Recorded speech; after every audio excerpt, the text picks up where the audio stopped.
Okay, now I would like to talk to you about how to organize a room. We're going to speak about rooms in general, not a specific kind of a room.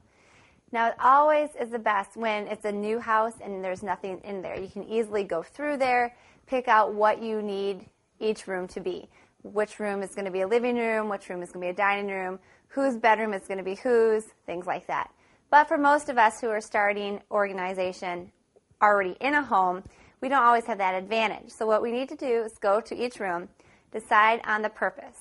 And then we need to clear out the clutter of the room and make sure we have in that room the necessities of the room, such as in the dining room, have the dining room table. We don't need the computer or the workstations in the dining room.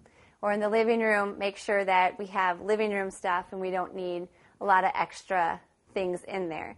Make sure your rooms have purpose and that they stay organized. Now, once you decide what each room is going to be, you need to figure out whether or not the room is big enough for your needs. Whether or not it's going to be enough to fit your furniture, how are you going to place your furniture, does each room have a focal point? Do you have a fireplace, or do you have a TV you want to be your focal point, or an office furniture like a desk, or some of those are fortunate people to have a beautiful view out a window that you want to have as your focal point, and you can arrange your furniture around that. Also, you need to consider the size of your furniture. And when you're out buying furniture, make sure that it fits into the space.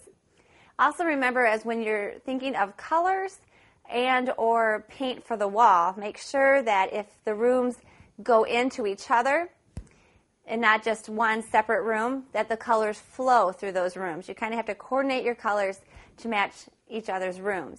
But if your room is one room completely in and of itself, then you can do whatever colors, or some of us choose to have a theme for a room, then you can do whatever you want for those rooms. But if they go together, where you have a lot of open space for each room, some of us have a living room that goes into a dining room with a kitchen in it, then you have to make sure everything flows very nice. Playrooms are always good to have for children too, because then they can get around, they can play in there, and adults can watch TV or talk or have conversations without being interrupted by the children, and that's always a good place to have extra storage in there for the toys, so they're not in the living room area. And I never recommend storing any of the children's toys in the living room. That's not the place. They have bedrooms and they have basements and playrooms. That's the best way to store the children's toys, out of the way, and they know where to go to get their toys, and they also teaches them to put their toys back. So I hope some of these ideas works for you.